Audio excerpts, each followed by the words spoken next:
Baird, and I'm representing Calvados High. So today I will be talking about Enterprise Product Partners, which has a ticker symbol on the YSE of EPD. So a little bit about the company. It was founded in 1968 by Daniel Duncan, completed its IPO in 1998, and has a track record of big acquisitions as well as mergers in the past 10 years. So the company is led by Mike Creel, the president and CFO, and has a host of supporting executive vice presidents and senior vice presidents, most of which have been with the company for 20 or 30 plus years. So the company earns fees through pipeline transportation, gas processing, and fractionation services, and it is present at every link of the value chain and earns fees at every link. So here's an asset map of Enterprise. It is present in all the major natural gas and crude oil basins and is linked to every major petrochemical plant along the Gulf Coast.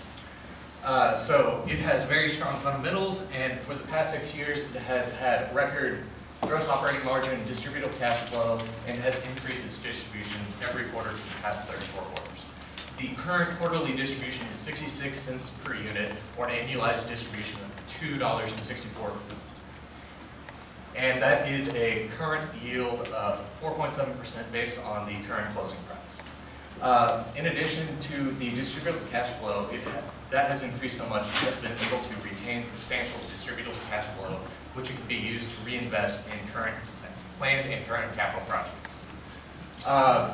It is supported by a diversified business segments, and the majority of its gross operating margin is from fee-based contributions, which are based solely on pipeline volumes as well as fractionation volumes. And then, as you can see on the right, it has substantial capital projects planned, and those are in line with its current business segments. So, as I was saying, they are supported by pipeline and fractionation volumes, and it has posted near record volumes for each segment in the past 6 years.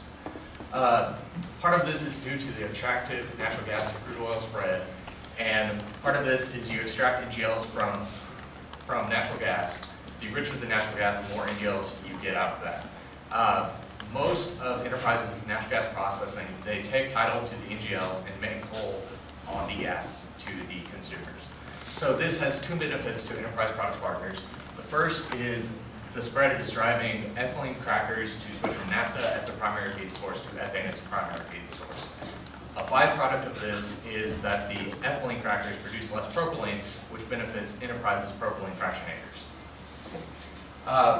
As mentioned, on the top left is a graph comparing the natural gas price as a percentage of crude, and as you can see, it has decreased since January of 2003, and this is forecast to continue in future years. This has given a substantial margin advantage to ethylene crackers that run on ethane as compared to naphtha, as seen on the bottom left. And this has also driven the switch from naphtha to ethane from 2006 to the current years. And this is supported by all the major oil and gas companies as well as petrochemical companies who have announced capital projects of $40 billion based on current day dollars. Some of the potential risks for Enterprise include an increase in natural gas prices as the natural gas spread to crude oil, as well as decreases in future crude oil and natural gas production, mainly due to regulatory factors among other issues.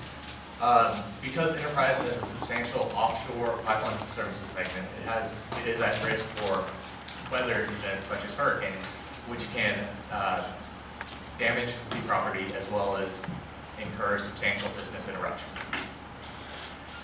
So a quick summary of why you should invest in Enterprise is its current attractive distribution yield of 4.7% and its history and track record of increased distributions over the past 6 years.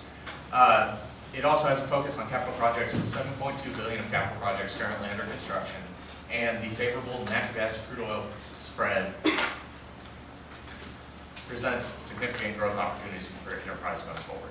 Thank you, and are there any questions? Yeah. So you talked about how they have significant capital investments. Yes. Coming soon.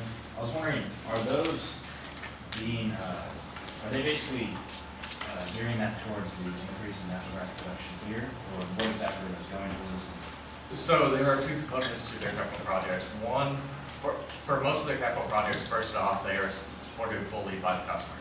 So 80% or more of capacity is currently subscribed as soon as the products or the pipelines and other ones come online. And there are two components. One is to move natural gas and crude oil from the current production regions to the refineries along the Gulf Coast or to trading centers such as Conway, Kansas. And this presents opportunities for the other companies to earn that margin on those products.